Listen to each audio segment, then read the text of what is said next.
സ്ഥാപനത്തെക്കുറിച്ച് എന്തോ കേസിന്റെ കാര്യമാണ് ഇവിടെ പറഞ്ഞത്. ആ വിവരമൊന്നും ഞങ്ങൾക്കറിയില്ല.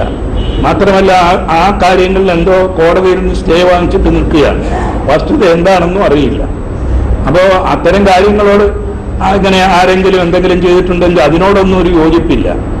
പക്ഷേ അദ്ദേഹത്തിനെ ആ മണ്ഡലത്തിൽ നിർത്തുന്നത് ഞങ്ങൾ വളരെ ആലോചിച്ച് അത്തരം കാര്യങ്ങളിൽ മുന്നോട്ട് വരാനുള്ളൊരു സഹായം എന്ന രീതിയിലാണ്.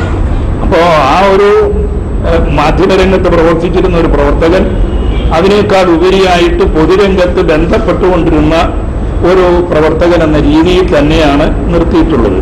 അത് നിങ്ങൾ പറയുന്ന ഒരു കാര്യത്തിന് അതെന്താണ് എന്ന് ഇനിയും കാലം തെളിയിക്കേണ്ടതാണ്.